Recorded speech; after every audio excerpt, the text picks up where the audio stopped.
Congratulations, you've just become Anakin Skywalker, one of the most powerful Jedi ever known and one of the most feared figures in the entire galaxy. In this video, we're diving into what it truly felt like to live as Anakin Skywalker, and you'll experience it all as if you're living it yourself. So get comfortable, settle in and let the galaxy fade around you.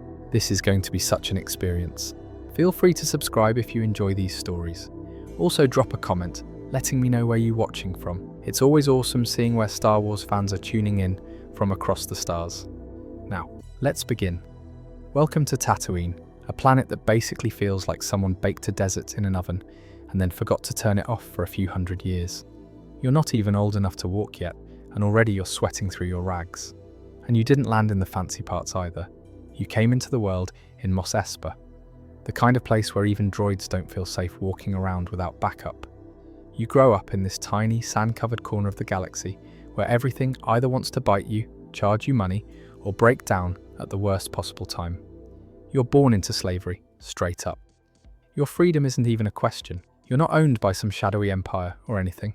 A Toydarian named Watto who smells like burnt engine fluid and has the personality of a malfunctioning fan.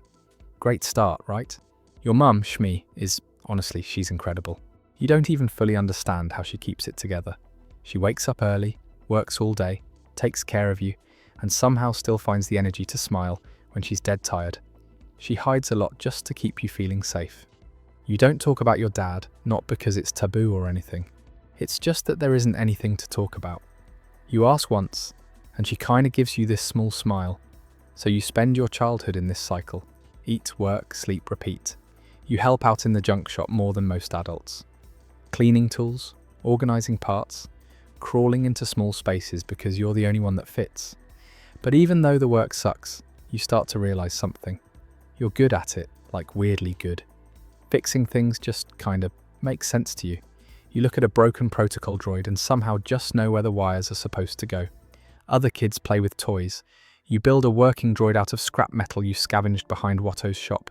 His name's C-3PO. He's completely naked and super annoying. But hey, he works. But you don't stop there. You're obsessed with pod racing. You spend every spare second tuning little engines, studying races, trying to copy the builds you see in town. Pod racing is supposed to be impossible for humans. The reflexes, the danger, the fact that slamming into a wall at 800 kilometers an hour turns most people into a puff of dust. Yeah, it's a death trap, but you don't care. Something inside you tells you that you can do it. You've got these moments, flashes, instincts, whatever you want to call them, where you just know something's about to happen. You react before things go wrong. You feel things you can't explain, like when Watto dropped a Hydra spanner off a high shelf and you caught it without even looking up. He chalked it up to luck. Your mum didn't say anything, but you saw it in her eyes. She knows it's not just luck, but for all that weirdness, your world is still small, real small. You don't leave Mos Espa, you don't have time to daydream. You're busy helping Watto haggle with travelers who are always trying to lowball him or sneak out without paying. You learn how to talk fast, think faster, and always keep an eye out for scams. You get good at navigating all kinds of people. Smugglers, bounty hunters, shady merchants with fake credits, moisture farmers who reek of desperation and dust. You grow up fast here. Still, even in this sand-covered mess of a life, you find pockets of peace. Late at night when the shops are closed and the streets quiet down, you and your mum climb up to the roof of your little hut. You sit there, just the two of you, looking up at the stars. Tatooine's got these ridiculously clear skies, no cities, no lights, no distractions, just endless space. You stare at those stars and wonder what's out there. And even though you've never been off this planet, you know there's something bigger waiting for you. Just this gut feeling, like you weren't built to stay here forever. And your mum sees it too. She never says it out loud, but you catch her looking at you sometimes, like she's counting the days before something changes. She knows it can't last. This life, this place. You're different. You're too sharp, too curious, too good at things you shouldn't even understand at your age. You don't just want a better life, you want more. More to see, to learn, more to be. And for some reason, you feel like that more is waiting for you. You don't have the words for it yet, but you're starting to feel that pull of knowing something's coming. And it's not like you're unhappy every second. You still laugh with your mum when Watto gets his wings stuck in a fan. You still sneak extra coolant tablets to droids that look half dead. You still get excited when you figure out how to boost a repulsor lift with spare parts from an old speeder bike. But there's an edge to everything now. A restlessness, like you're living in the prologue of your own story. You don't know it yet, but things are about to change. You're going to meet people who will flip your entire world upside down. You're going to face choices no kid should have to make.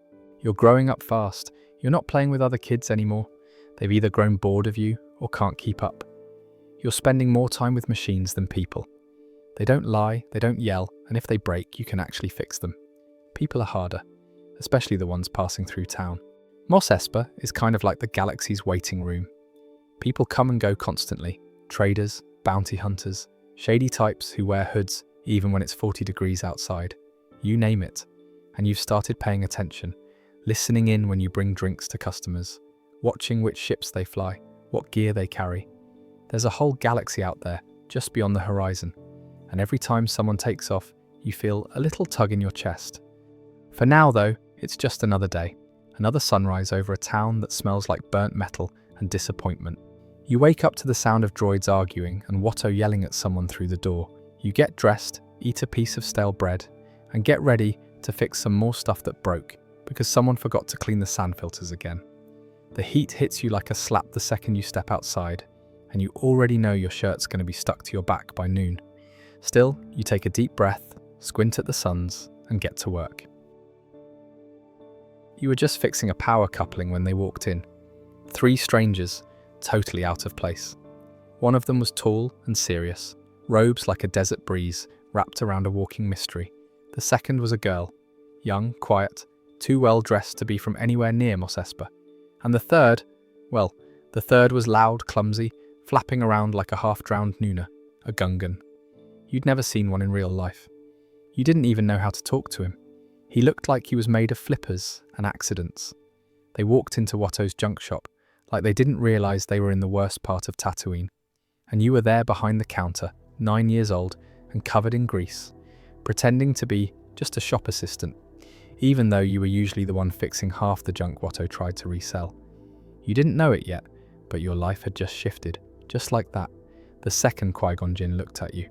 He didn't look at you like most grown-ups did. You weren't just some street kid, not some property. His eyes lingered a little too long, like he was trying to figure something out, like you reminded him of something or someone. He asked your name. You told him, Anakin Skywalker. And for a second, just a tiny second, he gave you this look, a sort of quiet nod, like he'd found what he was looking for. You didn't even know you were being looked for. You were just trying to keep Watto from exploding over parts prices. And that girl, the first second you looked at her, you fell in love. She asked you questions too. She was polite about it, but she couldn't hide that look. The you poor thing look. She was trying not to stare at the mess, the dirt, the way the shop reeked of burnt circuits and grease. You noticed, but you didn't say anything.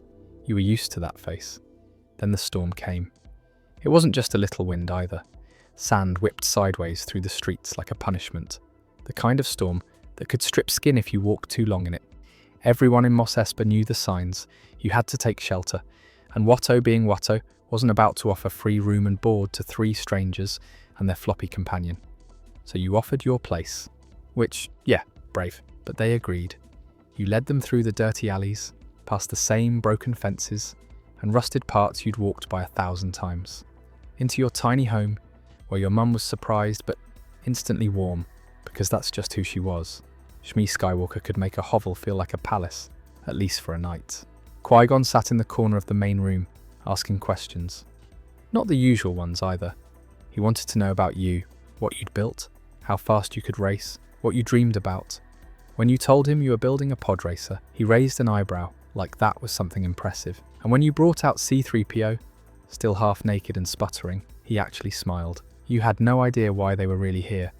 All you knew was that this tall Jedi, though you didn't know that word yet, was looking at you like you were part of something bigger than your broken down town. Now, about the pod racing thing. At some point it became clear they were stuck. Their ship was busted, hyperdrive fried. Watto wouldn't take Republic credits. What a surprise. And they had no way to get the part they needed. Then came the idea. Pod race. You race, they win the part. Simple, right? Except Qui-Gon wasn't into it at first. Not even a little.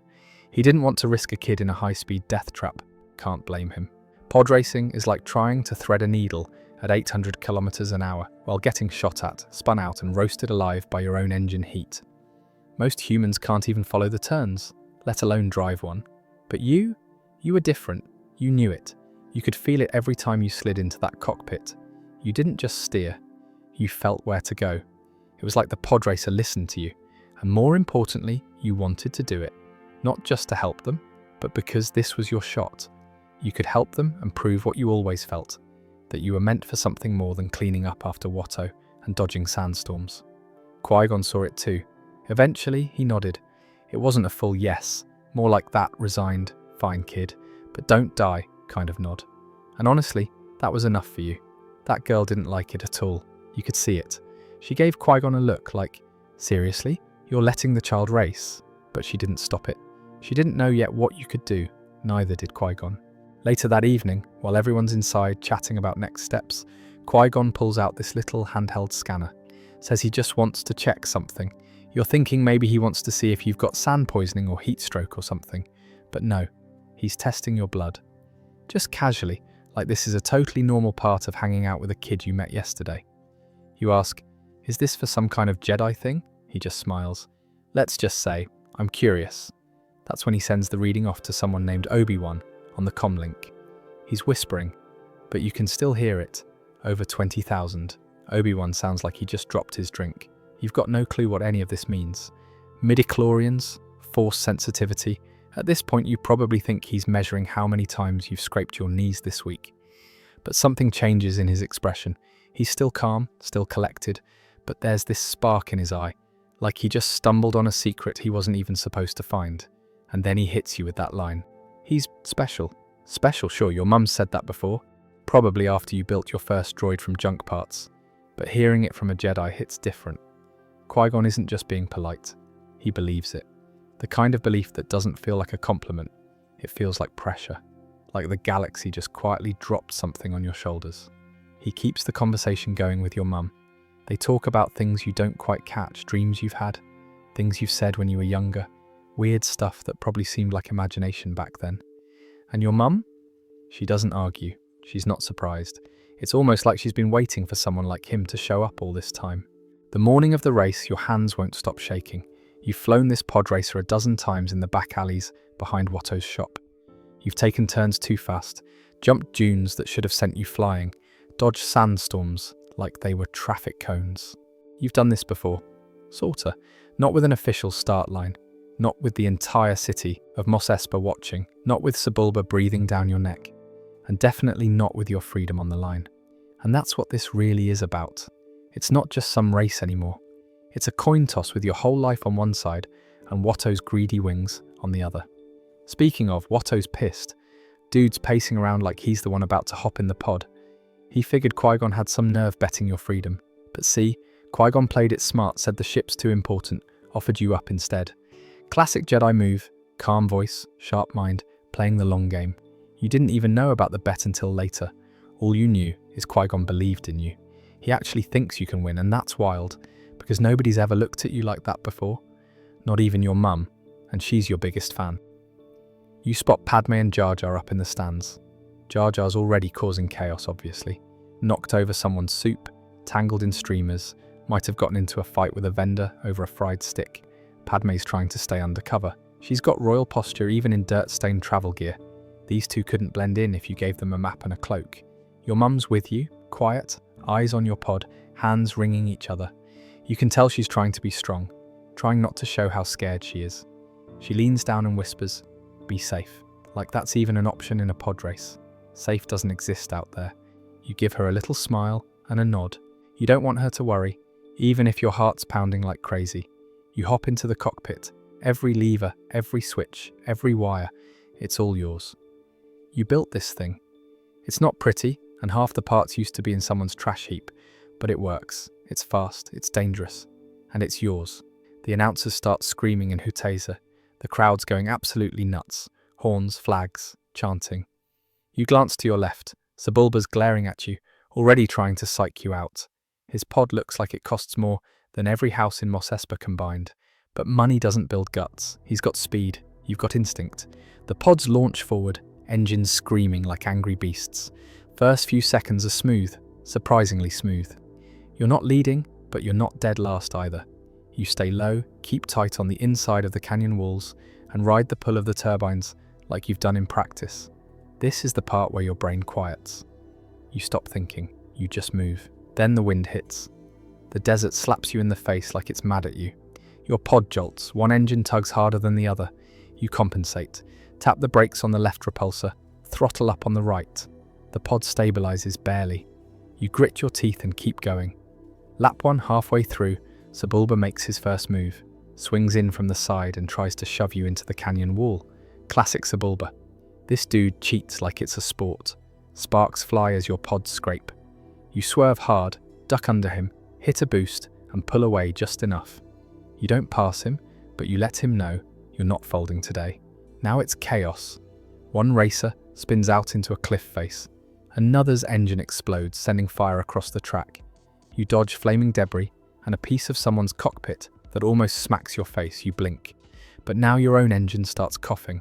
There's a rattle on the starboard side. Feels like the stabilizer's about to shear off. You glance at your controls, reroute power to the backup, and pray your last solder job holds. It does.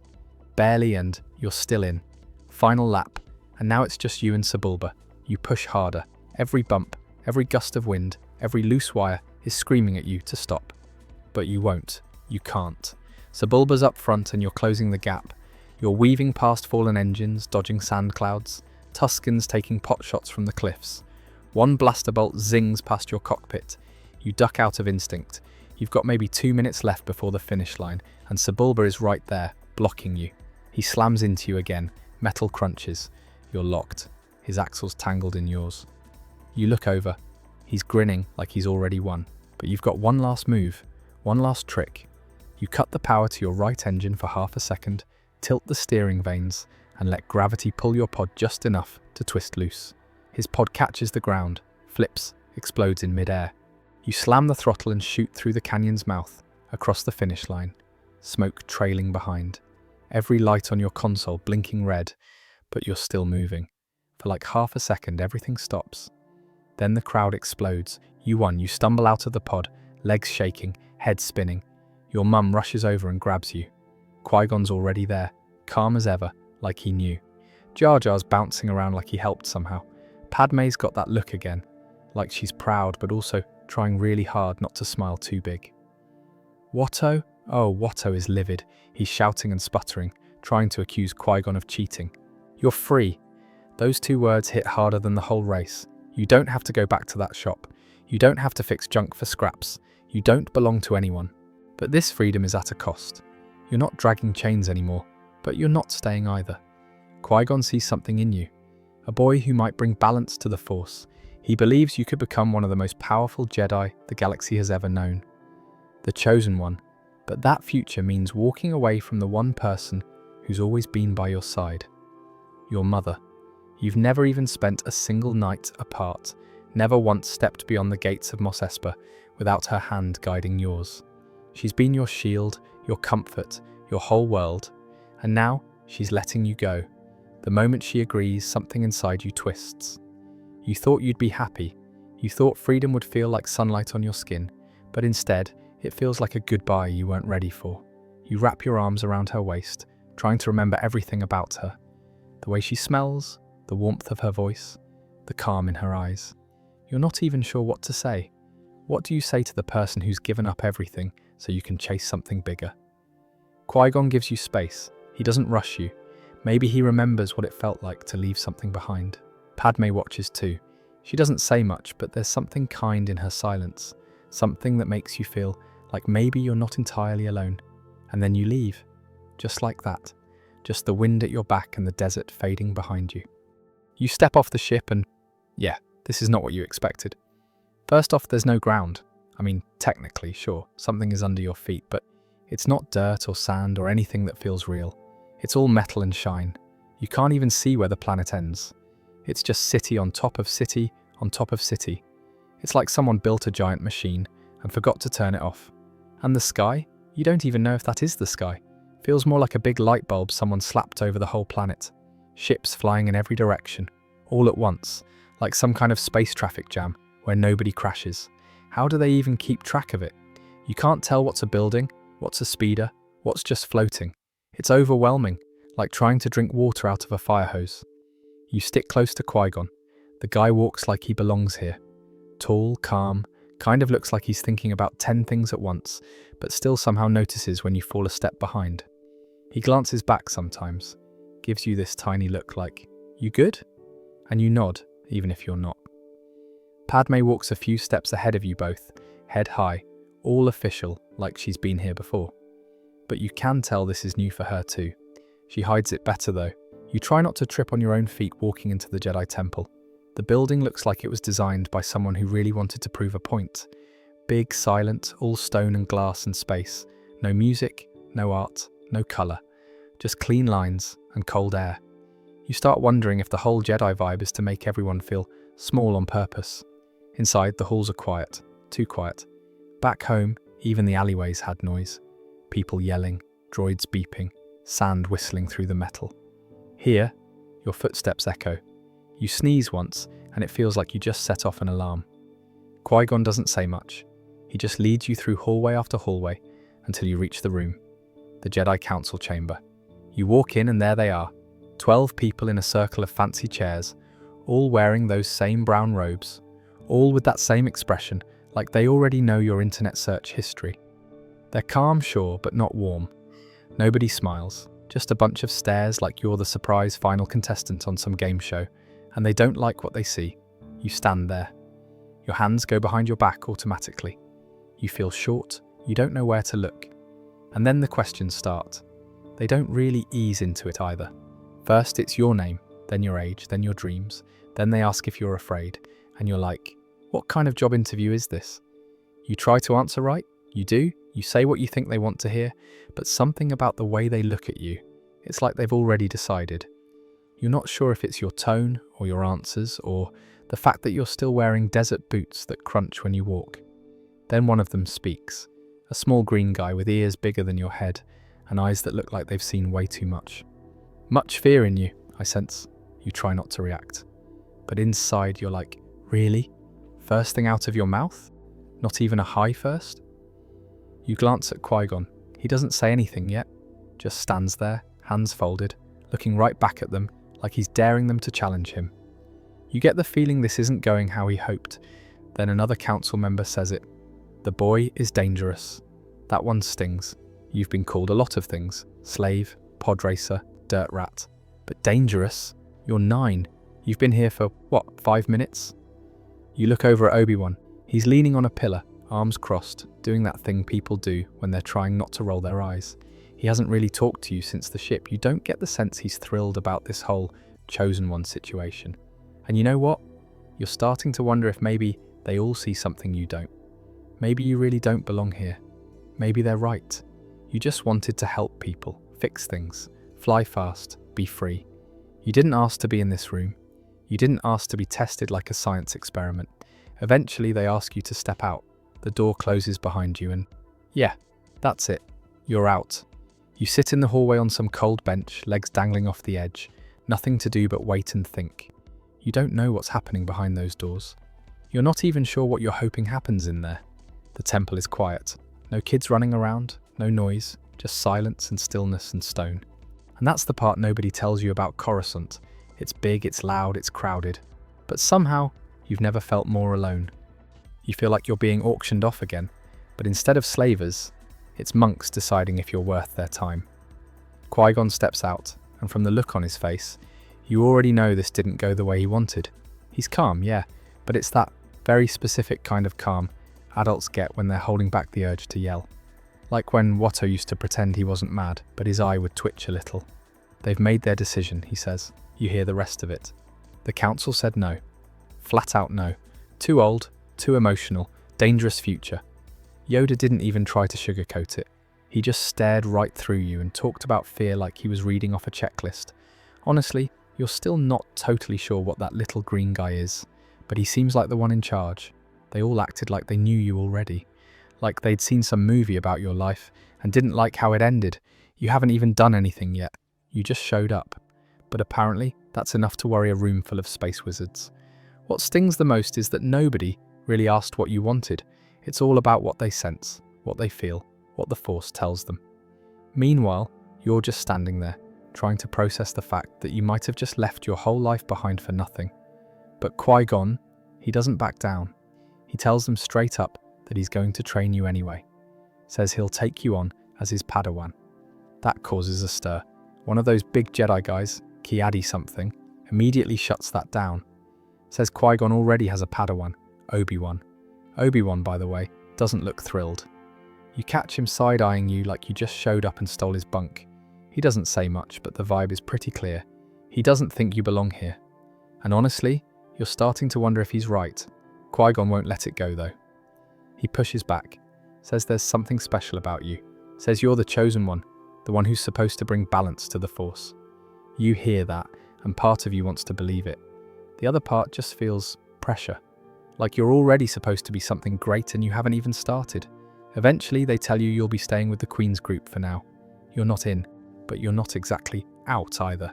It's a weird limbo, not a Jedi, not a slave, not a citizen. You're just stuck at Padme's people get you set up in some guest quarters. The room is nice, way nicer than anything on Tatooine. Clean bed, hot food, a whole closet full of clothes that don't smell like engine oil. But the moment you lie down, it all feels wrong. You thought getting off Tatooine would feel like freedom. But this is just another kind of cage. This time the walls are clean and the guards wear robes instead of shock collars. That night you can't sleep. You keep staring at the ceiling, wondering what your mum's doing. If she's okay. If Watto's giving her trouble. If she misses you as much as you miss her. You've got this hollow feeling in your chest, like someone opened you up and forgot to put the pieces back. Later, Qui-Gon stops by. Doesn't say much at first. Eventually he says, "You're strong with the Force, Anakin. The Council doesn't see it yet, but they will." You ask him, "Why don't they like me?" He pauses. They're not sure what you'll become. That makes them nervous. You want to promise him you'll do good things, that you'll be careful. But you can't even promise that to yourself yet. There's something inside you. You can feel it. Something big, like a wave that hasn't crashed yet. Before he leaves, Qui-Gon puts a hand on your shoulder and says, "Trust your instincts. The Force will guide you." Everyone else thinks you're a risk, a problem, a mistake, but Qui-Gon, he sees something, and that's the only reason you're still here. You don't know what that means yet, or where it's going to lead.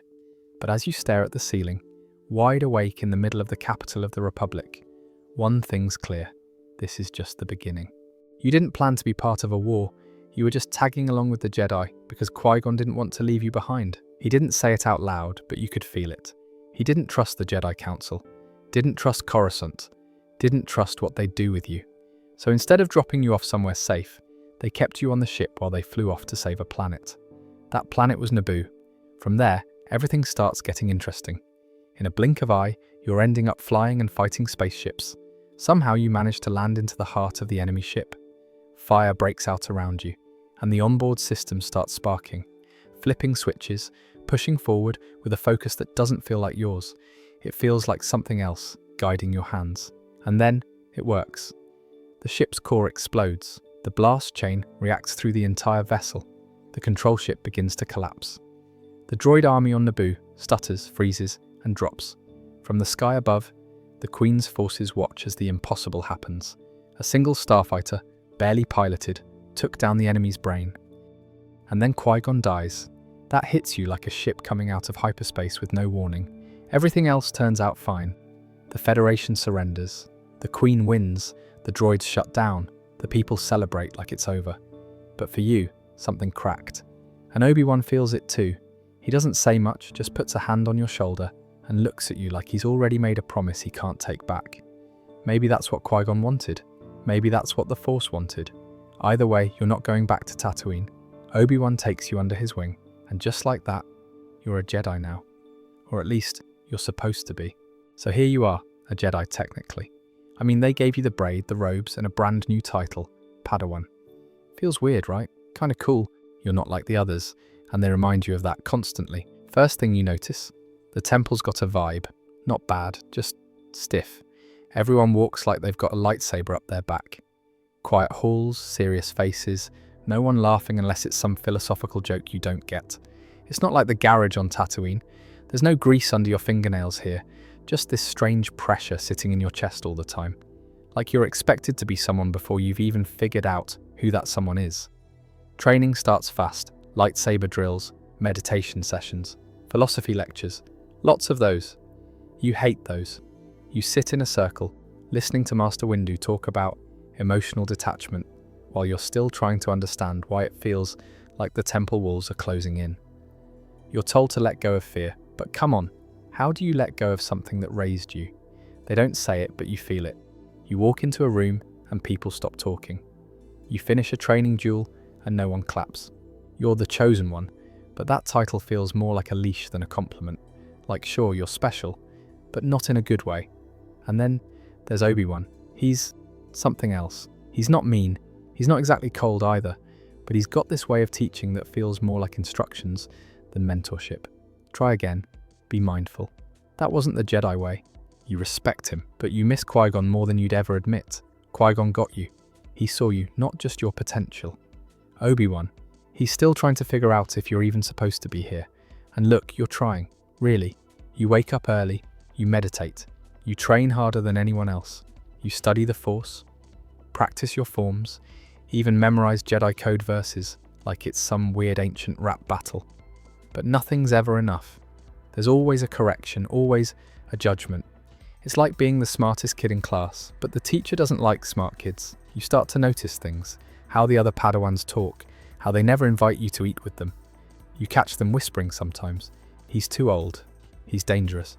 He's not one of us. And they're right, in a way. You aren't one of them. You had a mother. You had a childhood. Not a good one, but still.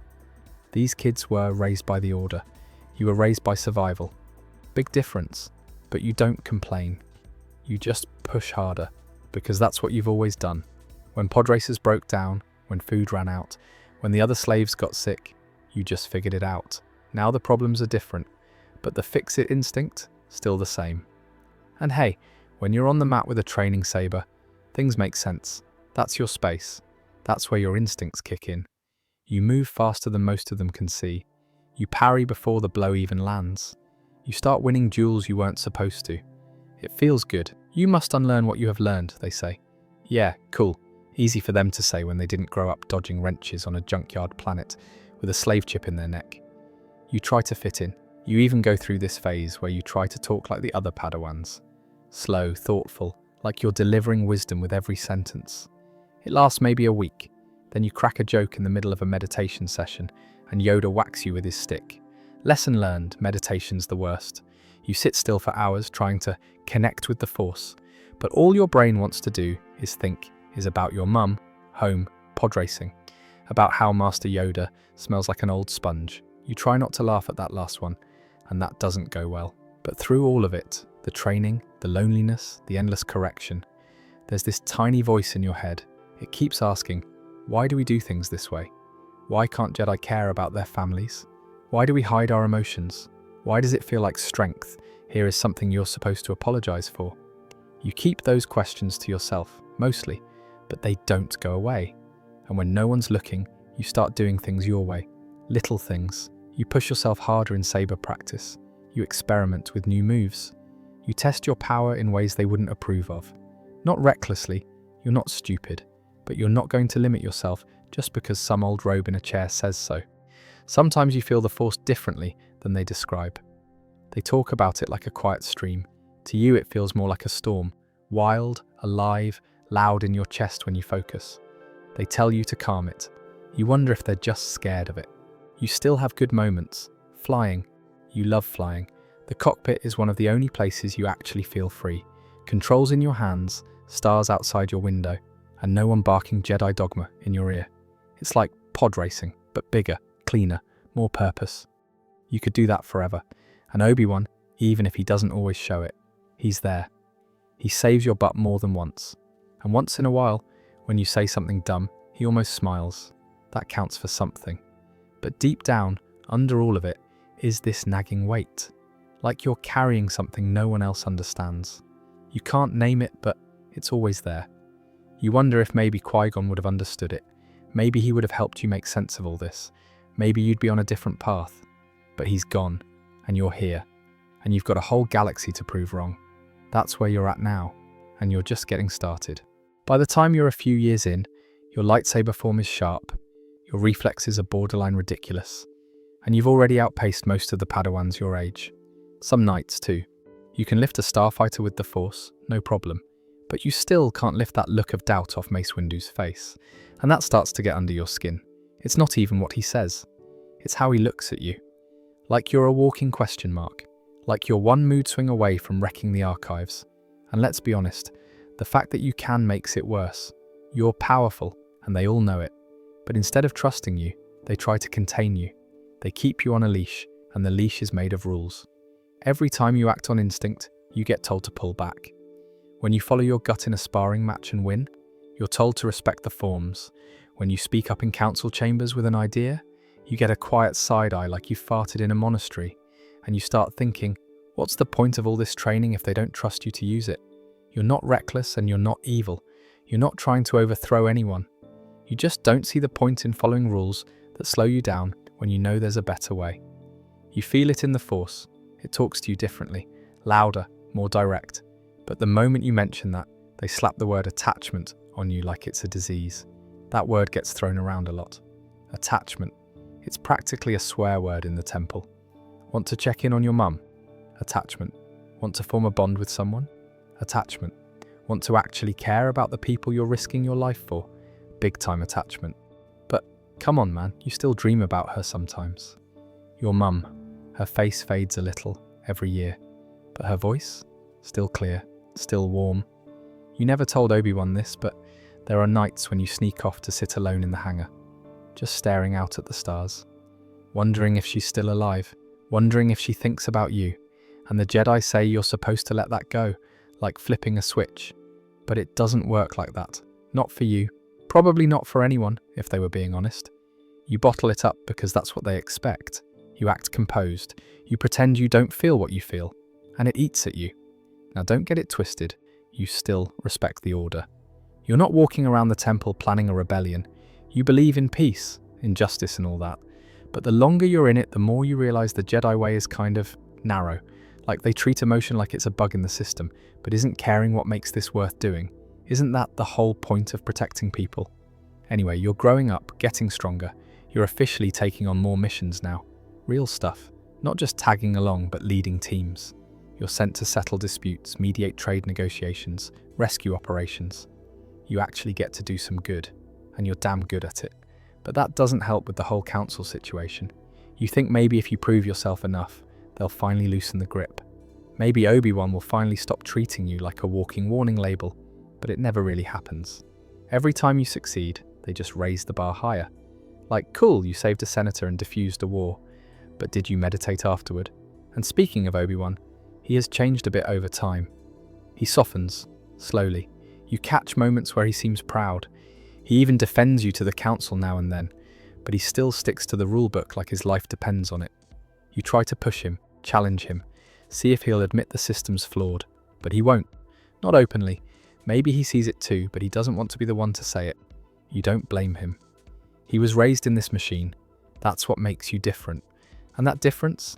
It's lonely sometimes. You spend a lot of time alone, not because you want to, because you don't fit anywhere. Too strong to be trusted, too old to relate to the other Padawans, too emotional to be the model Jedi, too Jedi to be anything else. And then one day, on some diplomatic mission you didn't ask to be part of, you meet someone again, Padme. Yeah, that Padme, the Queen-turned-senator you met back when you were a wide-eyed kid, trying not to trip over your Jedi robes.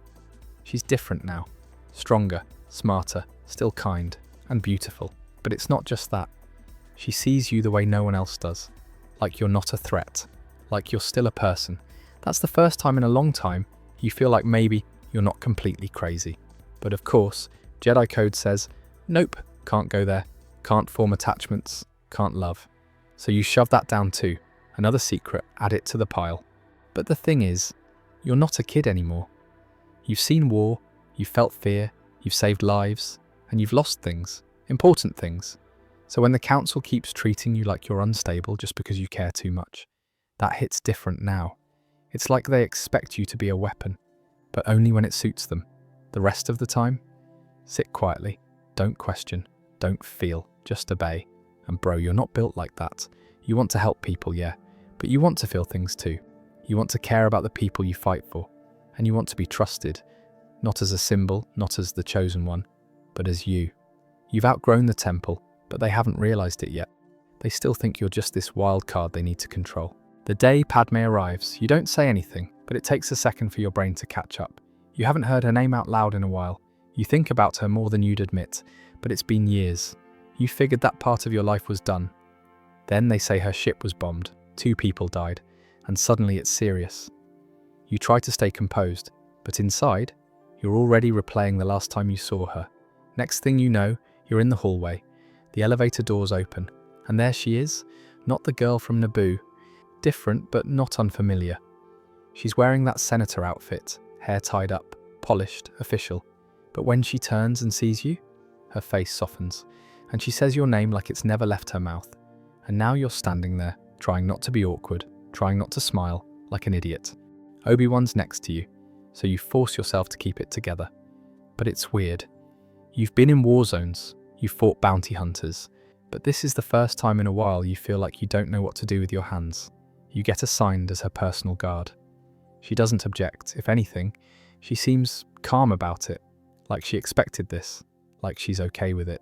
You walk her through security briefings, explain protocol, talk about the threats, but honestly, your head's barely in it.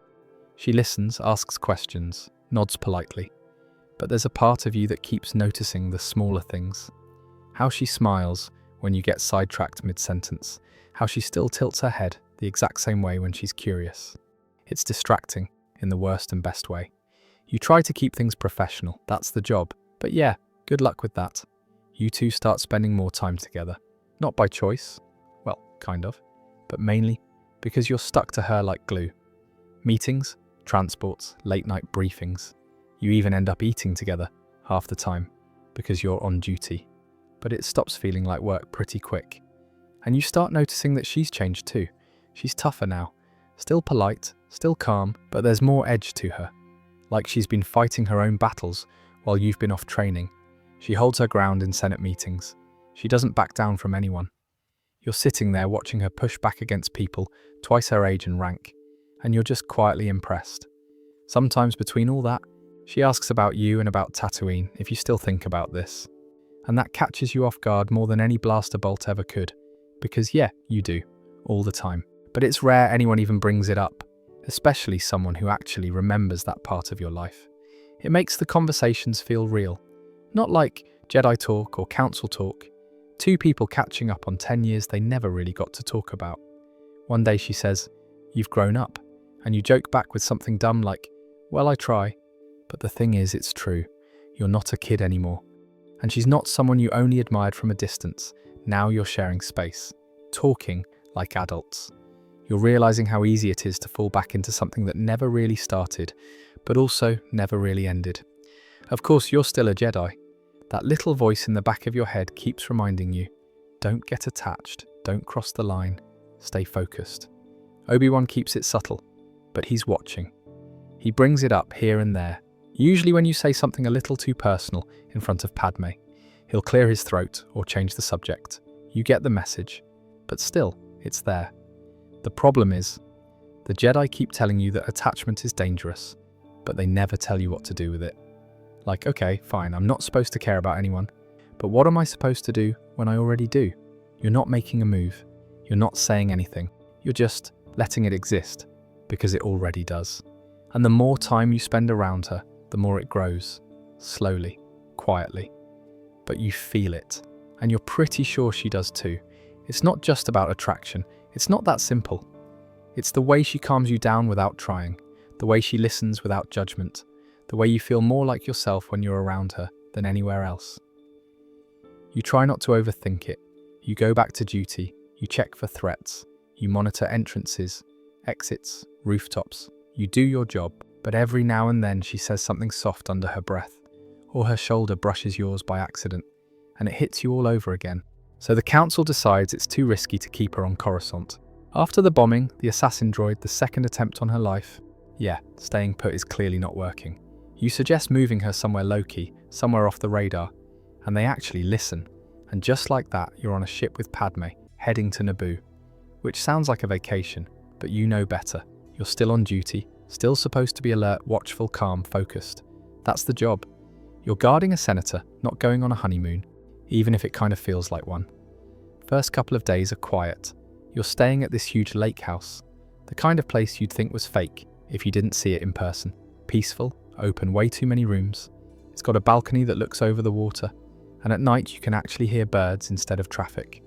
There's no city noise, no clone troopers running drills outside your window, no Jedi Masters breathing down your neck. And it messes with your head a little, because you've been living so fast, mission to mission, battlefield to battlefield. There's space to breathe, space to think, and she's here. You're not used to downtime, so at first you try to fill it. You check security systems, you walk the perimeter, you tweak the ship even though it doesn't need tweaking, but eventually there's nothing left to check.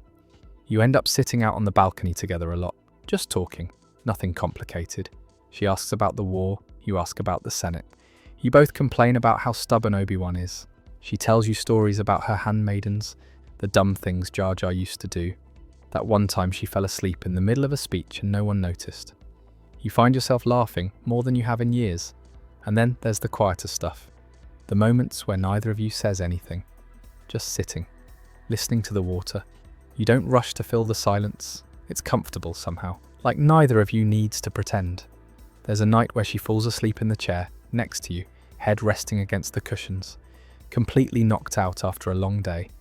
And you sit there watching her breathe, watching the way the moonlight hits her face, and for the first time in a while, you feel calm. You wake up early some mornings and catch her watching the sunrise. Or sometimes she's sketching in a little notebook. You didn't even know she could draw. She's not great, but it doesn't matter. It's the fact that she's doing it, like she's trying to hold on to something normal. You're doing the same thing. And yeah, feelings? They're there. They've been there. But now they're right on the surface. It's not about pretending anymore. You're just trying to avoid being obvious. But you're not blind.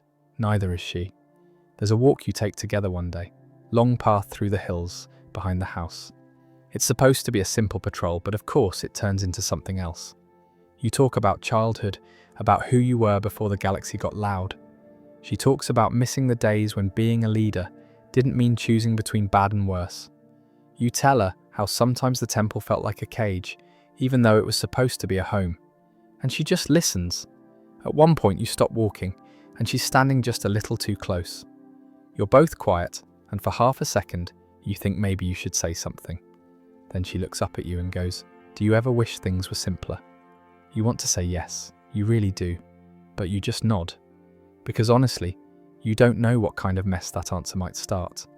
Later that night, you sit on the edge of your bed and stare at the wall for like 20 minutes, just thinking. You've deflected the Jedi code your whole life, but now you're in the middle of something that isn't theoretical. It's not about attachments are dangerous or be mindful of your emotions. You're just sitting there trying to figure out how you're supposed to pretend this isn't happening. The next day, things aren't weird, not exactly, just a little more careful. The kind of careful that tells you both know what this is turning into, even if no one says it out loud. You cross the line without even noticing, just by being around each other, by letting your guards down for too long, by being honest. And now there's no pretending this is just a mission. Eventually it slips. You tell her you've been thinking about her since the day you left Naboo, that you've missed her, that being near her feels right, and for a second you're not sure how she'll react. And when you kiss her, yeah, you actually kiss her. It's that thing you've been holding in for way too long finally getting out. Okay, get this, you're like what, 19? Maybe just barely 20? You're a Jedi Knight now, kinda. It's one of those promotions where they're not sure if you earned it, or they just needed warm bodies who can swing a lightsaber without cutting off their own foot. And you've been swinging that thing since you were a kid. Camino happens, the Jedi Council finds out there's a whole clone army that somehow got ordered behind their backs. You know that moment when you show up to a party and realize someone brought 3,000 identical guys in armor and they're all calling you General? Yeah, that's your Tuesday now. You didn't sign up for this. None of the Jedi did. You're standing on a gunship with a bunch of bald-headed dudes bred in a lab, and you're supposed to lead them into a war that, honestly, no one understands. Like, who are we even fighting? Separatists? Droids? Who built all those factories? Who's paying for this stuff? Why do all these battle droids have personalities? And most importantly, why does every mission start with someone yelling, "We're outnumbered 10 to 1, and end with you somehow surviving by jumping off something insane? But yeah, that's war. That's your new reality. You're a general now. A Jedi general, which is a fancy way of saying, congratulations, we need you to make impossible decisions with almost no information, no sleep and zero training in actual strategy. Here's your troops. Here's your lightsaber. Don't die. And the clones? Man, those guys are weird at first, not in a bad way. Just, it's strange, okay? You're used to being around Jedi, where everyone's quiet, formal, stiff as a board. Then these clones show up, and they're all the same face, same voice, but somehow totally different. One's cracking jokes, one's dead serious. One's got a tattoo that says, "Cut here," on his neck like he's trying to win the morbid humour Olympics. And the first time you fight side by side with them, you're kind of blown away. They're fast, efficient, brutal when they need to be. They don't hesitate, they don't flinch. You deflect some blaster bolts, throw your saber, flip over a tank like it's Tuesday, and these guys are moving in formation like it's all choreographed, like you've been training with them for years. But they were just born, man. What is this? At first you treat them like, I don't know, tools, assets. You just don't know what to do with them. They call you sir, they salute, they follow orders like clockwork. But then you hear one of them humming a tune from some outer rim station you didn't even think people remembered. And suddenly you're like, wait, you have hobbies? And yeah, they do. Turns out clones are more human than half the Jedi Council. They've got quirks, preferences. Some like spicy food, some gamble, some draw little chalk figures on crates during downtime. Some get scared, some don't show it, and some die before you even learn their name. That part hits. You don't show it because you're a Jedi, and feelings are not the way of the Order, whatever that means. But yeah, it gets to you, fast. The first time you lose a whole squad, you don't sleep for 2 days. You just sit in your quarters with the lights off, replaying everything in your head. Could have gone left instead of right. Could have warned them sooner. But there's no time for that. Next mission's already up. Someone else is under siege. Someone else needs your lightsaber. The clones don't even flinch. They pack up, board the ship, and salute like nothing happened. And you start to realize they were made for this, trained for this. And you're just trying to keep up. And don't even get me started on the Jedi Council. These guys are still sitting in chairs back on Coruscant while you're in the mud halfway across the galaxy, with your boot half melted from some weird droid weapon, trying to explain, via hologram, why your entire battalion is missing and why technically blowing up a civilian factory was absolutely necessary. They look at you like you're the problem, like you're losing control. And okay, sure, maybe you yelled at a senator once, and maybe you stormed off in the middle of a briefing, but who wouldn't? You've been in non-stop battles since Geonosis, your back's wrecked from all the crash landings, and Obi-Wan keeps lecturing you like you're still a Padawan who can't be trusted with sharp objects. Speaking of Obi-Wan, he's still around, still judging you, still calling you my young Padawan, even though you're officially not one anymore. But you can't really be mad at him. He's been through just as much as you have, and truth is, you'd rather fight with him than anyone else. He's annoying in that older brother you didn't ask for kind of way. But when the blasters start flying, you know he's got your back. The war changes both of you. It starts getting into your head, because this thing you're doing, this leading troops, saving planets, making decisions that Jedi never trained for, you're good at it, like scary good, which sounds cool. But honestly, it's kind of a trap. You're not fearless, you're just good at hiding the fear. You push it down, stack it under the bodies, the victories, the losses, all of it. And maybe that's fine. Maybe it's what you have to do. Or maybe it's going to crack you open someday, like a faulty reactor core. For now, you're surviving, you're leading, you're winning, and the war's just getting started. So, the war keeps going. You'd think after a couple of years of the same droids, the same battles, the same urgent transmissions from the Jedi Council saying, "Anakin, we need you to go here and fix everything," you'd get used to it. Spoiler, you don't. Instead, you just kind of adapt to the chaos. You stop asking questions, you stop thinking in weeks or months, and everything becomes about the next campaign, the next mission, the next surprise invasion where someone forgot to mention that there were 5 times more droids than expected. And your squad?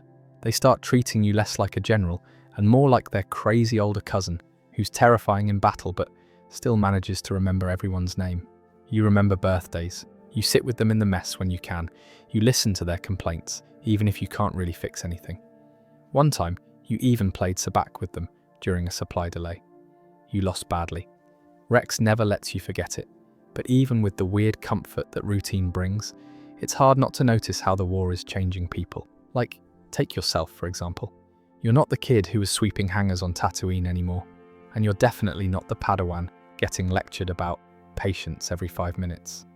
Now you're pulling off strategies that make Jedi Masters raise an eyebrow. You're landing ships in places where ships shouldn't be landed, storming facilities with half the intel, saving people who are written off as already gone. You're starting to believe that maybe this Chosen One stuff isn't just hype, but at the same time, there's a weird pressure, like you're being watched all the time. Not just by the Council, but by everyone. The Chancellor?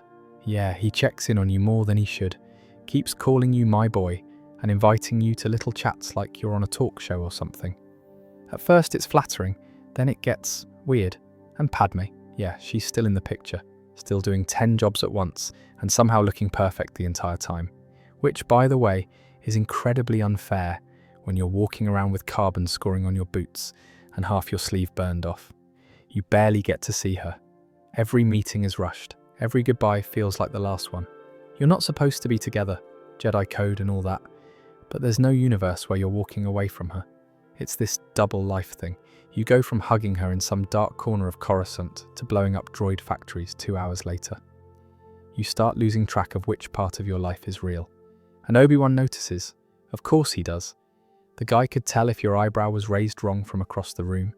He doesn't say anything directly, because, Jedi. But he gives you that look. That, are you going to tell me or am I going to have to play detective again look? It's kind of annoying, kind of comforting too. You don't know how to explain to him that the only reason you're not losing your mind completely is because of her and the Council. They really don't know what to do with you. They say you're powerful, but they treat you like you're radioactive. Too dangerous for some things, but too useful to leave behind. Like a lightsaber you don't fully trust, but it cuts through tanks, so you keep it around. They won't make you a master, won't even really tell you why. Just, you're not ready. Which is hilarious, considering half the masters haven't seen real battle in years. Meanwhile, you're out there every day fighting AMD trying not to accidentally slice through a clone when a droid tackles you mid-swing. You've had more close calls than most Jedi have had lightsabers, but you're still not ready. Whatever. You push it all down, keep moving, because the war doesn't stop. The Republic keeps stretching thinner and thinner, planets keep falling, people keep calling for help, and you're the guy who gets called when the situation's already gone to hell. You're not the negotiator, you're the hammer.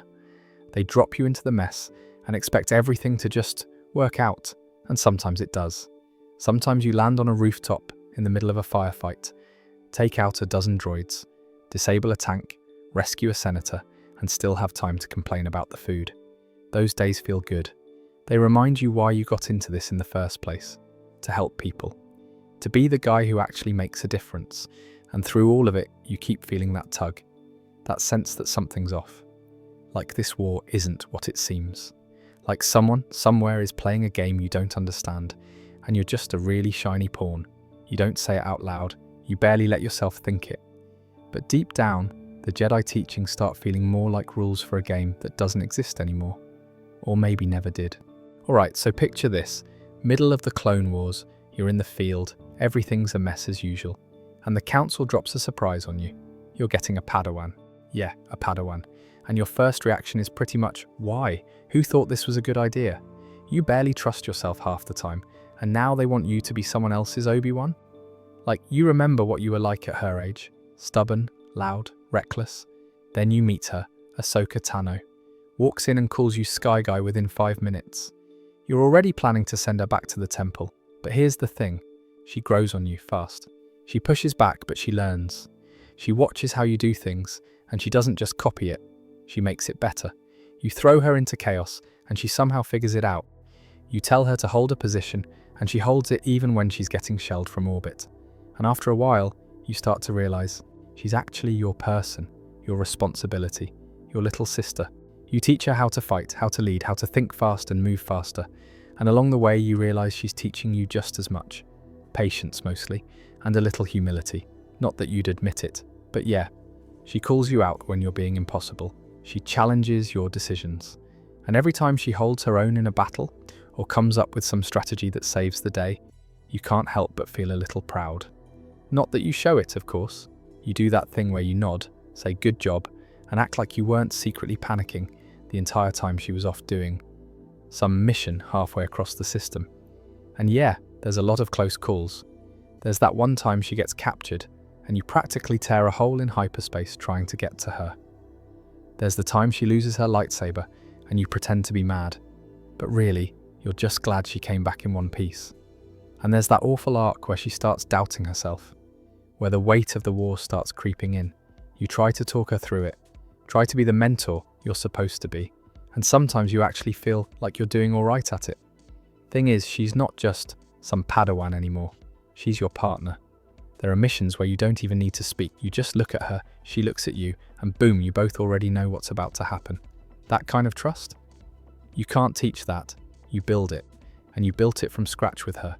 And just when everything seems like it's working, like you found a rhythm, like the war's still chaos, but at least this part of your life makes sense, it all blows up.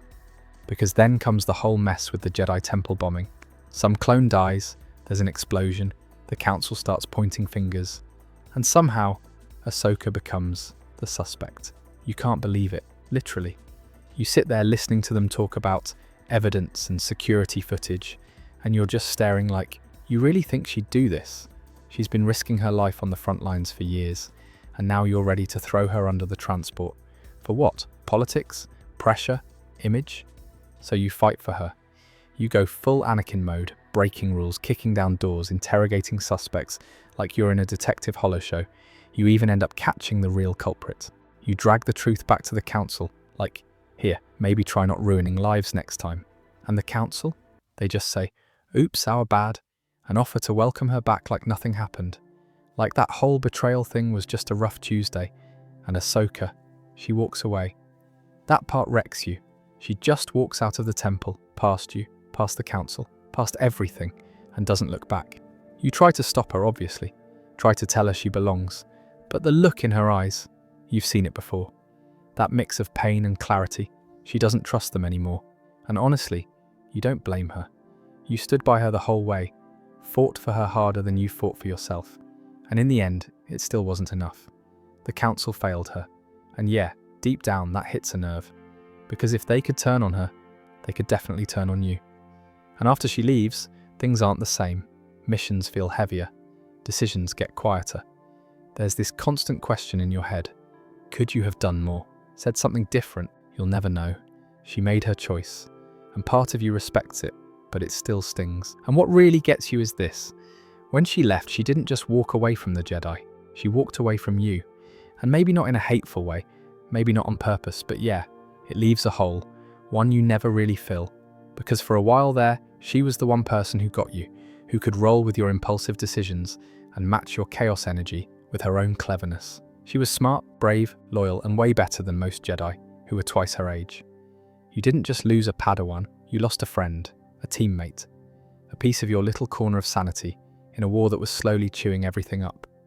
Still, part of you hopes she's out there doing all right, staying alive, finding her own path. And maybe she still thinks of you sometimes too. And let's speak about your relationship with Obi-Wan. You both didn't click right away. Far from it. He was strict, traditional. Everything had a rule. And if there wasn't a rule, he'd invent one. You weren't into that. You didn't like being told to stay in line, to slow down, to be careful. You were fast, you were confident. You were also kind of reckless. So, yeah, you clashed. A lot. But you also started to learn that Obi-Wan wasn't just some rulebook with legs. He was smart, he was patient. He didn't give up on you, even when you made it very hard not to. And somewhere in the middle of all those lectures and sarcastic comments, something real started to build. He became the one person you could count on to always be there, even when he didn't agree with you, even when you were being a pain. Over the years, it got more complicated in a good way. You stopped being a student and started being more like a partner. You two were this weird Jedi tag team that somehow balanced out. You jump into a fight with your lightsaber already halfway through someone's speeder, and he'd just sigh and say something like, "Why do I even bother?" Then he'd follow you in anyway. You never said it, but having him around, it gave you a center. When stuff got intense, and it always got intense, you always had Obi-Wan at your side, no matter how stupid the mission was. No matter how many times you ignored the plan and made one up on the fly, he had your back. He didn't always like it, but he always showed up. And he got you in ways other Jedi didn't. He didn't judge you the way the Council did. Sure, he was still a rule guy, but he wasn't blind to how messed up the whole system was becoming. He'd roll his eyes at the Council in private. He knew things were getting political and messy. He didn't say it much, but you could see it in how tired he looked after meetings with Mace or Yoda. He didn't grow up a slave. He didn't have visions about people dying. He didn't have secret attachments tearing him up inside. He tried to understand, and honestly, he did better than most. But at the end of the day, Obi-Wan was still a Jedi in the textbook sense. Duty first, emotions contained, balance over passion, all that stuff. So there were gaps. You'd open up a little, about your fears, about your dreams, about how much pressure you were feeling. And sometimes he'd give you advice that was more Jedi code than actual help. Like if you told him you were scared of losing someone, he'd say, let go of your attachments, instead of, yeah, that's tough, man, I get it. Still, you didn't stop trusting him. You just stopped telling him everything. Which, yeah, probably wasn't the best move in hindsight. But you didn't want to put him in a spot where he'd have to choose between you and the Council. Because honestly, you weren't sure which side he'd pick. The real kicker though, you respected him. You'd never say it out loud, especially not to his face. But deep down, he was the Jedi you measured yourself against. Every time you felt like you screwed up, it was his voice in your head, not yelling at you, just quietly disappointed. That was worse somehow. And when things were good, man, you two were unstoppable. The banter in the middle of fights, the ridiculous landings, the last-minute saves. You had a rhythm that nobody else could match. You didn't even need to talk sometimes. You just knew what the other one was going to do. It was like playing a game you'd both mastered. And those moments, they made everything else a little more bearable. He became your brother, and maybe even your father. But by the end, things weren't so smooth anymore. You started feeling that distance. You were lying about Padme. You were hiding things about the Chancellor. And Obi-Wan could tell something was off, but he didn't press too hard. Maybe he thought you'd come clean when you were ready, or maybe he didn't want to know. Either way, that distance hurt, because even though you were surrounded by clones, council members, politicians, Obi-Wan was still the only person who actually knew you. And losing that connection, even a little bit, made everything else feel 10 times worse. And yet you never stopped caring about him, not once, even when he lectured you, even when he didn't agree with you, even when he failed to stop the council from screwing up major decisions. He was still your master, your brother, your oldest friend. You never said it right, you were terrible at that stuff. But yeah, you loved him.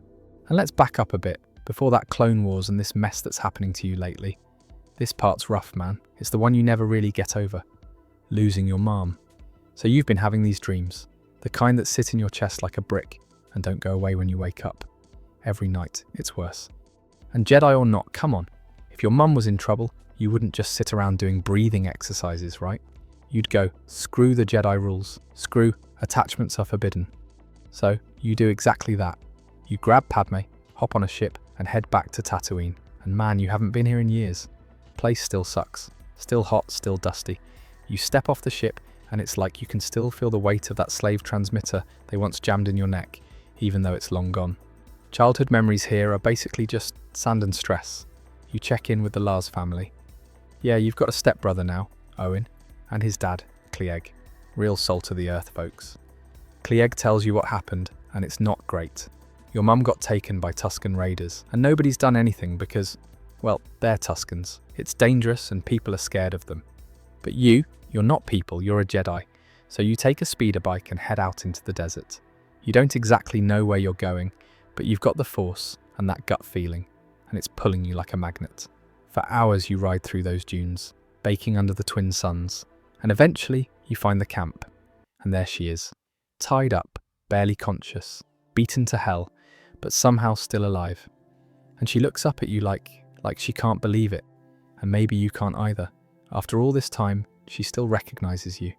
She reaches out, tries to speak, and then, that's it, she dies. Right there in your arms. You just freeze. You're 17. You're a Jedi Padawan, and now you're a kid who just watched his mum die right in front of him. And what happens next? Well, it doesn't need to be choreographed. You just walk into that camp like a storm. You're not counting, you're not hesitating. You just keep going until there's no one left to keep going at.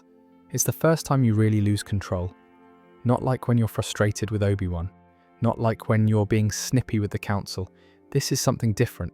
Like the Force itself gets twisted into something that doesn't listen anymore. It's like you and the dark side shook hands that day, without even realizing it. Not a full turn, just a little crack, a starting point, one that never really closes back up. And here's the thing, no one really talks to you about it afterward. Not in a serious way. Padme's there, and yeah, she sees something's wrong, but she doesn't push it. The Jedi? You sure as hell don't tell them, so it just simmers, deep down. Now imagine going back to Coruscant after all that. Everyone's got meetings, Yoda's giving cryptic advice again. Mace Windu's side-eyeing you like you borrowed his lightsaber and lost it, and you're just sitting there thinking, hey, so, I committed mass murder in a desert last week. Should we unpack that? Or, of course not, because nobody really wants to deal with what just happened, least of all you. And here's the awkward part. This moment ends up being kind of a turning point, not just emotionally, but in terms of how you deal with stuff. From now on, when something hurts, you just push it way, way down, like sweeping sand under the rug. But it's Tatooine sand, so it just gets everywhere. You tell yourself it was justice. You tell yourself it was revenge and it was necessary. But it doesn't feel like closure, and that's how you carry it. Into war, into your training, into every snippy comment with Obi-Wan, into every "we shouldn't be doing this" moment with Padme. It's sitting in your chest every time you close your eyes. And you think about what could have happened if you'd just gotten there a little earlier, or if she'd been taken somewhere else, or if you'd never left her on this dust ball to begin with. But you did, and you were too late. And now that one crack in your soul is there, and it's not going away. That's the part nobody warns you about. Everyone's so busy talking about Jedi codes and balance and chosen ones, they forget you're still just a person with a mum. A mum who died alone in a tent on some planet you thought you left behind, and no force power in the galaxy can rewind that clock. So now, everything is heavier. You've been through a lot. War, death, pain, but it's not just that. It's how fast you're expected to carry it all. Like the galaxy just dumped its trauma on you and said, here, fix this. You're the chosen one, right? You lost your mum. That already flipped a switch in you. You never really turned it off after that. And now you have Padme. Somehow, despite everything, you two managed to actually get married. Secretly, because the Jedi Council would have had a heart attack if they found out. But you did it. And to you, that meant something. That was the one piece of real life you had left. Something that didn't involve lightsabers, or generals barking orders, or flying into some stupid separatist blockade for the 10th time this week. Obi-Wan? He's the other one of the only people who's been there since day one. Even if you two argue, like brothers stuck in a starship together too long. Still, when things got bad, you always knew he'd have your back. And for a while, that was enough. But then, Count Dooku happens. You and Obi-Wan are sent to rescue the Chancellor. Basic mission. You've done this kind of thing 100 times. It's almost routine now. Just without the part where your former Sith-like nemesis is waiting upstairs with a red lightsaber and zero chill.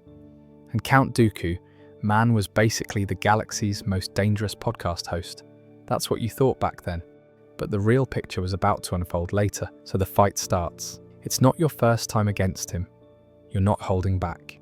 You're faster now, angrier, sharper. You're not the same kid he humiliated on Geonosis. You've seen too much since then. And honestly, you're tired of these Count of Serrano types thinking they're untouchable.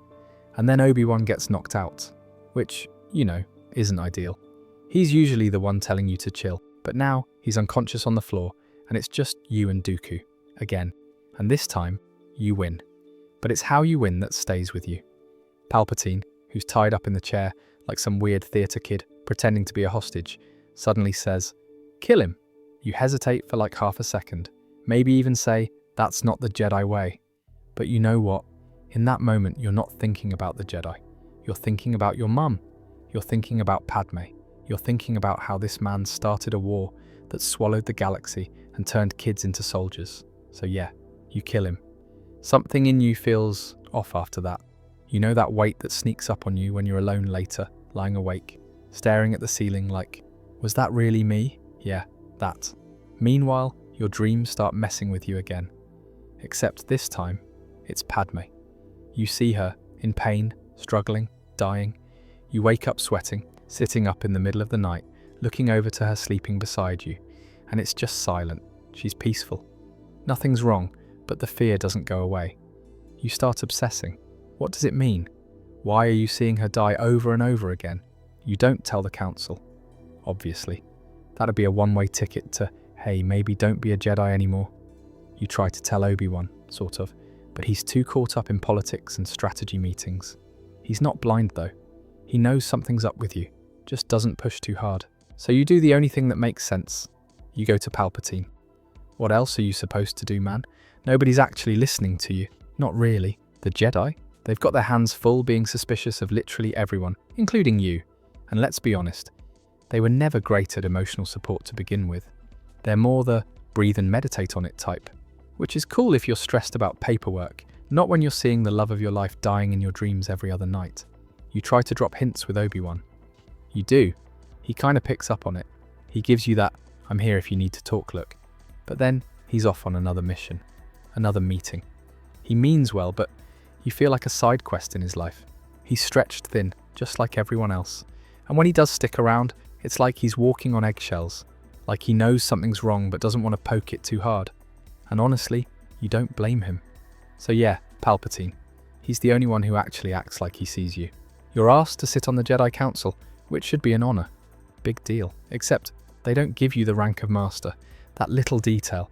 They basically say, hey, we want your insight, your power, and your proximity to the Chancellor. But we don't actually trust you enough to treat you like a full-grown Jedi. Cool, thanks guys.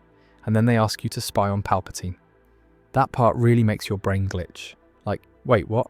You want me to betray the one guy who's been honest with me since I was a kid? The guy who believed in me when the rest of you were like, let's not train the slave boy, he's too dangerous. It doesn't sit right with you, like, maybe none of this does anymore. And Palpatine? He knows exactly how to twist the knife. He's been grooming this moment for years. He waits until just the right time, and then drops that conversation on you. You ever hear the tragedy of Darth Plagueis the Wise? At first it sounds like just some weird Sith bedtime story, but it hits you hard. A Sith who could manipulate life, prevent death, save the people he cared about from dying. You're sitting there thinking, this has to be more than a story, because what if it's real?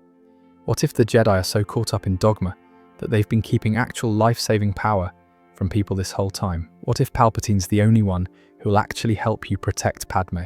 You don't say yes, but something shifts in you. You stop seeing things in black and white. At the same time, Padme's starting to worry too. You're more distant, you don't sleep much. You're either pacing the apartment or sitting in the dark, like you're trying to solve some equation that doesn't exist. She tries to reach you, but you don't really know what to say. How do you explain that you've started to wonder if your own Jedi family would rather let her die than risk bending the rules? And to make things worse, the council gets colder. They trust you less with every move you make. The more you try to get answers, the more they close ranks. It's like being gaslit by an ancient space religion. You walk into the temple and suddenly feel like you're the outsider, the threat. It all builds, one conversation at a time.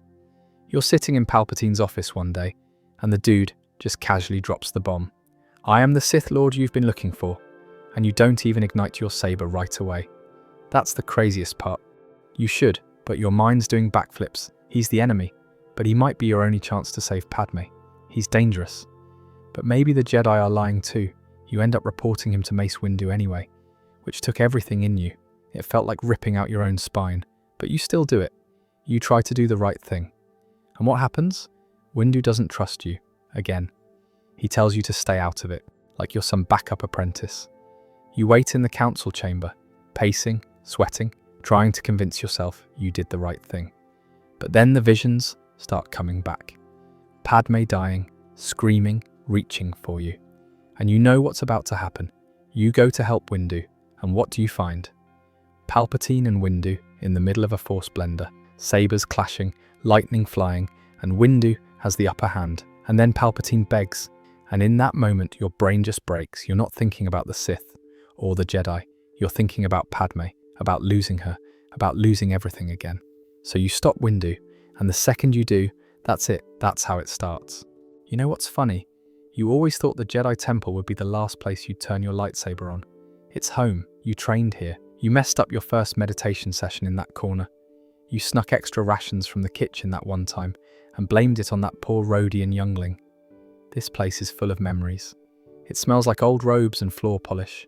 And yet, here you are, walking through the halls like you're about to mop the floor with everyone in it. You're not running. That's the first weird thing. You're not storming in, not even rushing, just walking. Calm, like it's just another mission. And that clone squad behind you? They're all in, following you like they always do. Except this time, it's not some outer rim dustball or droid factory. It's Coruscant. It's the temple. And you're leading the charge. The front gates don't even put up a fight. Security doesn't know what's happening until it's way too late. A few of the older Padawans try to reason with you. One even calls you Master Skywalker, like you're still that guy who helped them levitate rocks and fix broken lightsabers. You don't say anything. You just keep walking. And that silence? It's loud. Loud enough to make your chest tighten. The council chamber comes later. First it's the halls, then the archives, then the training rooms. You're methodical, surgical. You move like you've done this before. And honestly, part of you's surprised how easy it is. Not technically, Force knows some of these masters still know how to throw down, but mentally, emotionally. You'd expect to be breaking down, shaking, second-guessing every swing of the saber, but you're not. It's like something's shut off. Like someone turned the volume down on your guilt, your hesitation, your memories of Master Plo Koon giving you your first real compliment after a sparring match, or Ki Adi Mundi telling you to keep your temper in check. You remember them. But right now, they're just data. And you're telling yourself it's for Padme. Of course you are. That's the whole reason you sold your soul to Sidious, right? You've seen it. The dream wasn't just a bad night's sleep. It was the kind of Force vision that sticks to your bones, so you told yourself whatever it takes, even if that means slicing through a temple full of people who trusted you. The worst part? The younglings. You don't want to talk about it, but we're not skipping it. They looked up at you like you were there to save them. And for a second you hesitated, but you did. And I'm not gonna lie, that moment doesn't go away. Not even after everything else that comes later. It stays. Buried, tucked away. Like you're hoping it'll dissolve on its own. Spoiler, it won't. You're probably wondering what was going through your head during all this. Honestly, not much. You weren't having some inner monologue or philosophical meltdown. It was weirdly quiet. Like you'd handed the steering wheel to someone else and just let them drive. Sidious said this was the path to power. To saving her. That the Jedi were traitors. Corrupt. Blinded by arrogance. And you bought it. You needed the Jedi to be the enemy. Otherwise, this whole thing, this massacre, it would mean you're the villain. And you weren't ready to admit that yet. So you doubled down. When Master Sindralig tried to stop you in the training halls, you didn't hesitate. The guy was a beast with a saber. But you were angrier, faster, you overwhelmed him. And with every Jedi you took down, you told yourself, this is for her. For peace and a future where no one has to suffer like you did. And let's be real, part of you enjoyed the power. You'd been second-guessed your whole life, told to wait, be patient, control your feelings. Now, no chains, no lectures, raw Force energy flowing through you like never before. You felt unstoppable, like a god walking among mortals. But that high, it comes with a low, and you're already starting to feel it creeping in. But it's there, in the way the temple suddenly feels colder, quieter, like the Force itself is holding its breath. You're burning your past. Every step forward is another bridge in flames. And once you reach the council chamber, you realize what you've become. And then there is Mustafar. Yeah, if hell had a zip code in the Star Wars galaxy, that'd be it. A place so hot it feels like the air is made of lava and anger. You step off the ship and it's already cooking you through the boots. But you're not even thinking about the heat. You've got a job to do, and you're not here to play diplomat. The Separatist leaders are holed up in this metal fortress, high-tech and shiny. A bit too shiny for a bunch of people running for their lives. You walk through the doors, and they greet you like you're the Republic's messenger. They think maybe the war's over, and you're here with terms. They've got no clue what's coming. You don't say much, you don't need to. You ignite your saber, and just like that, it's over. They're panicking, trying to run, but the room's sealed. They're cornered, and you're not in the mood for mercy. The sound of your saber echoes off the walls, like some twisted rhythm, one by one, clean and cold. You just stand there, among the bodies, breathing heavy, not from exhaustion, but from something else. Like part of you is still trying to convince the rest of you this was necessary. You keep repeating that line. Sidious told you, peace and security to the galaxy. That's what this is for, right? That's why the room smells like burnt metal and regret. You're the new order. The war ends with you. Then Padme shows up. Her ship lands, elegant and completely out of place on a planet like this. You feel it before you even see her.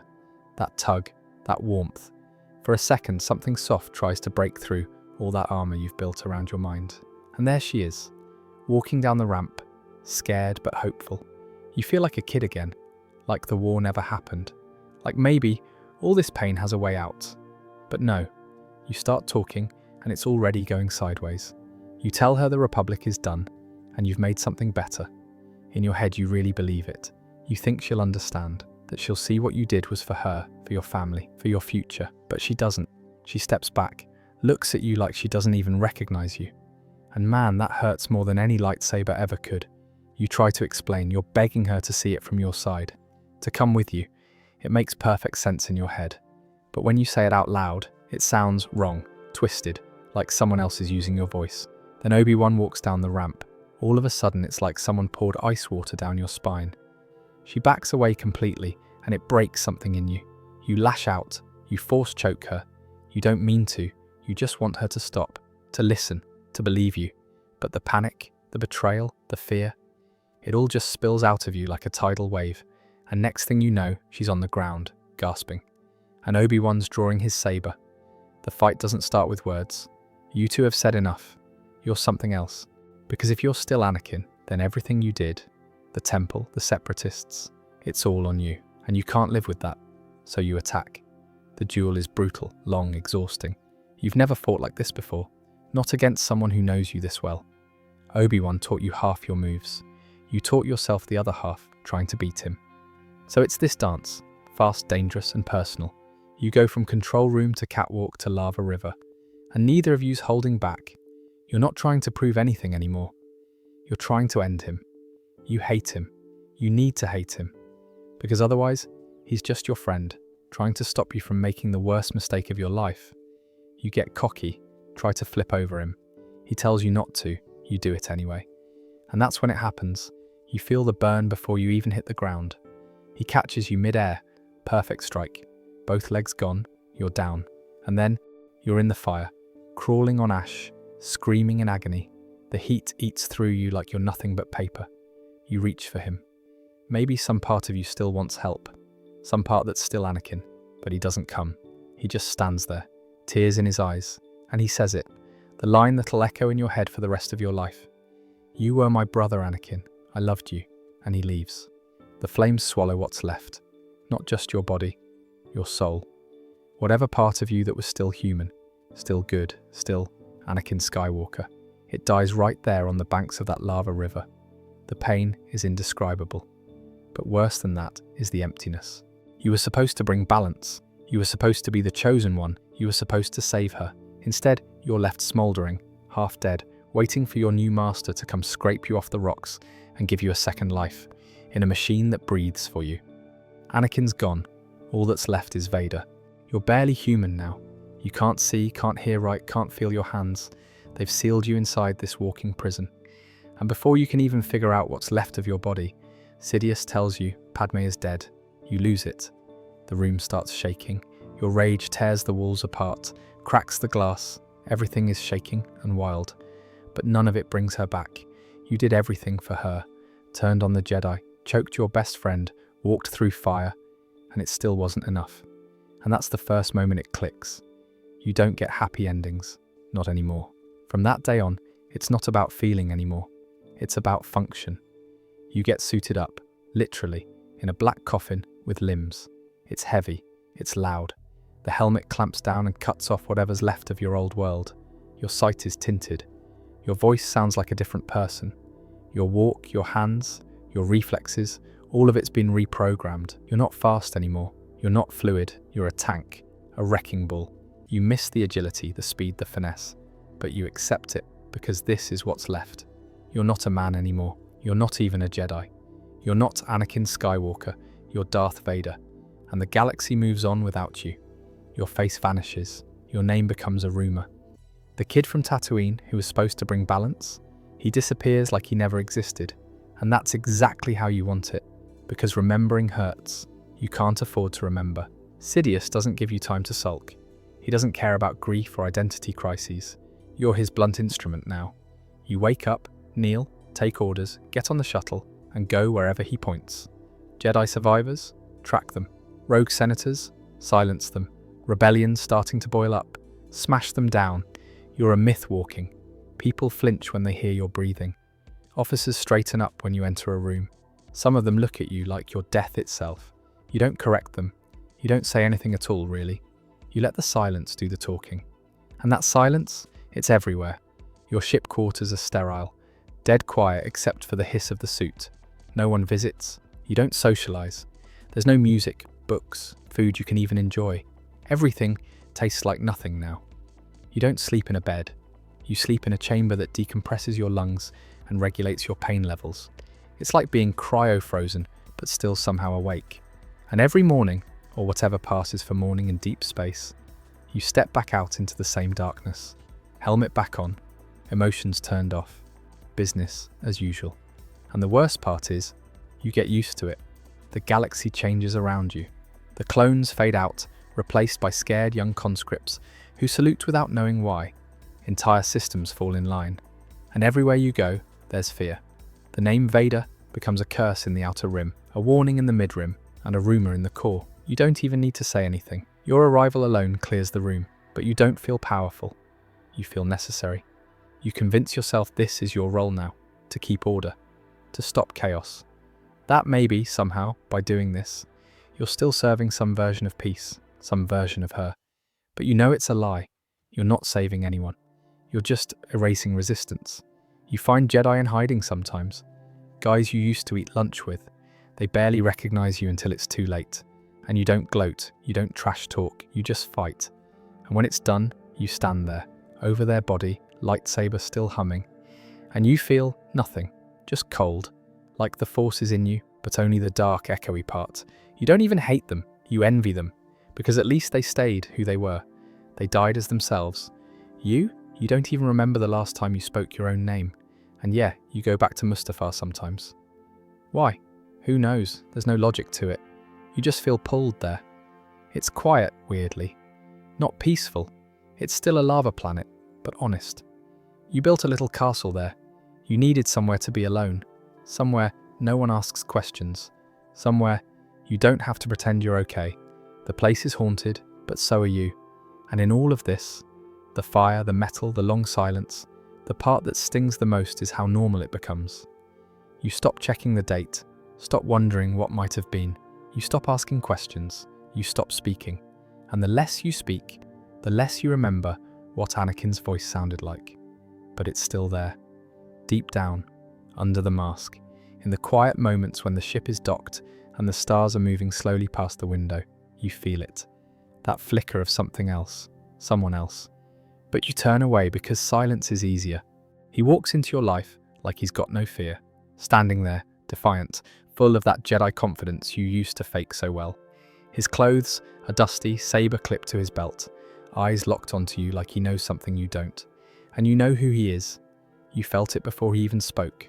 Luke Skywalker. Your name, your blood, your son. And somehow, that's the last thing you're ready for. You act cold, like always. You tell him what you've told everyone else.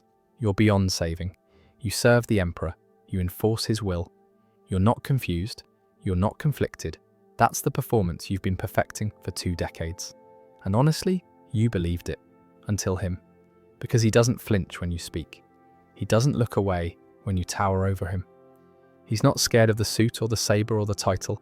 He's just there, staring you down like a son who's trying to see his father through the cracks in the armor. And you hate how it gets to you. You try to push him, intimidate him, tell him it's too late, that Anakin is gone, that Vader is all that's left. You expect him to get angry, or heartbroken, or at least doubt himself, but he doesn't. He just keeps saying it. I know there's still good in you. And the thing is, you feel it.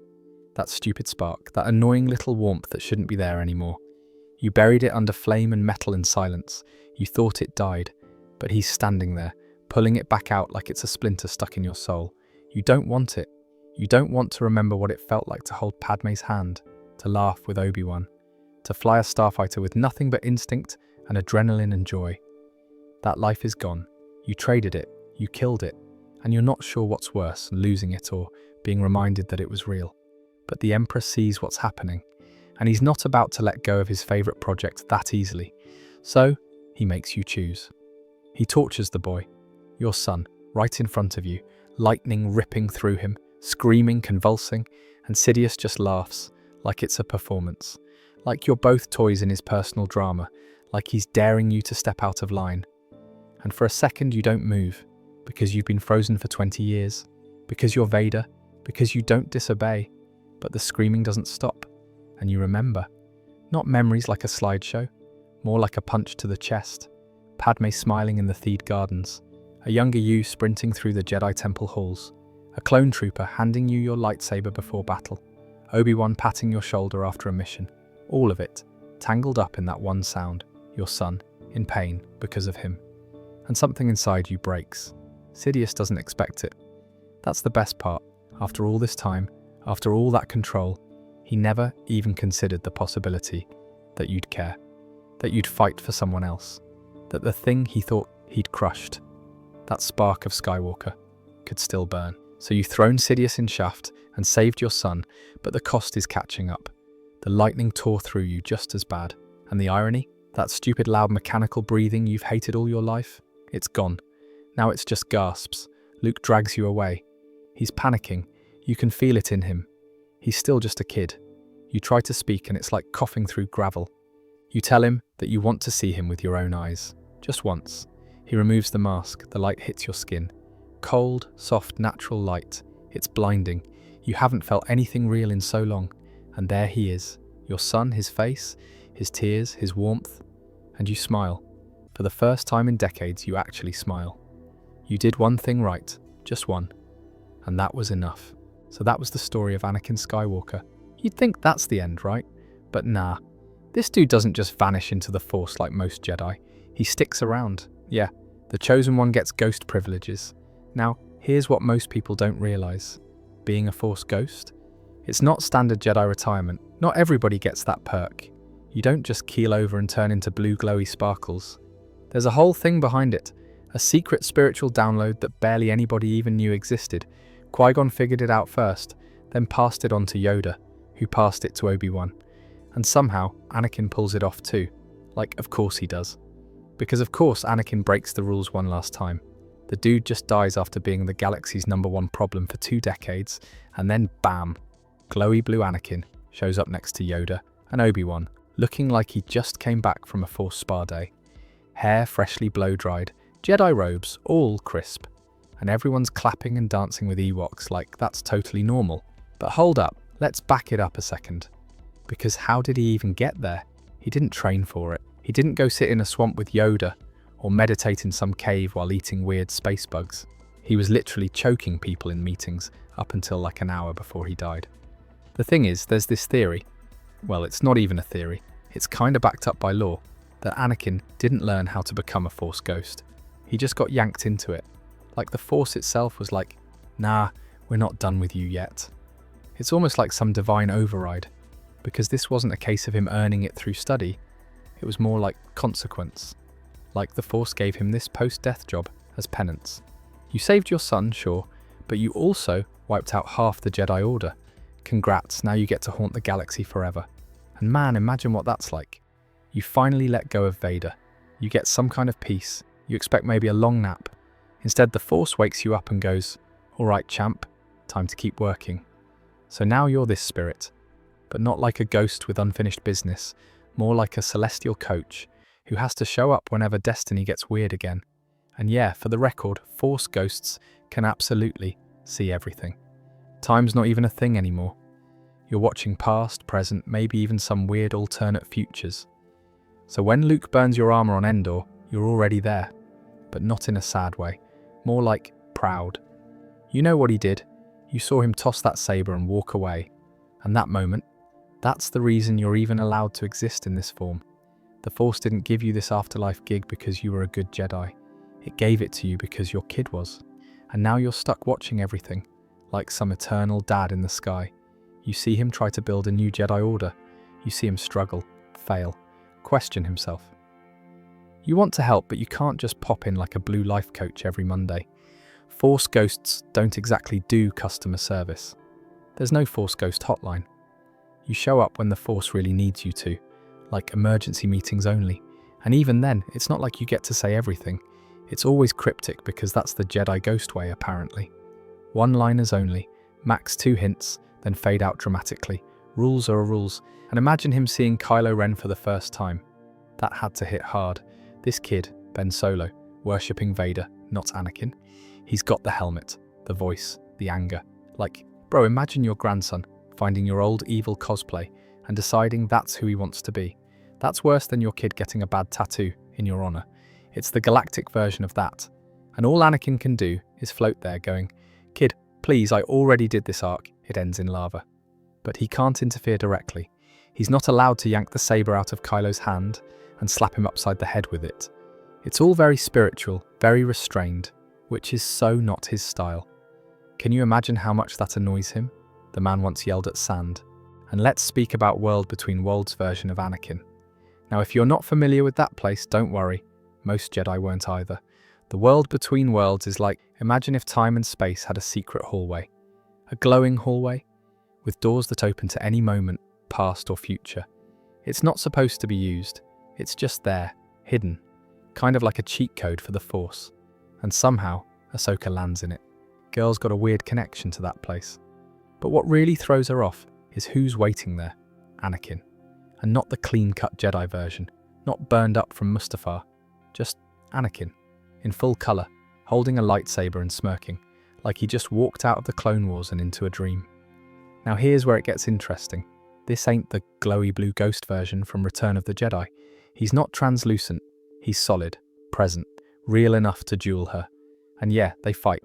He pushes her, he tests her, he flips between his Jedi look and his Vader form mid-battle, just to rattle her, like he's showing her the full picture of who he was. And you gotta wonder, what is that? Is it really Anakin's Force ghost? Is it a memory pulled from Ahsoka's subconscious? Is the Force just flexing some next-level emotional therapy tech?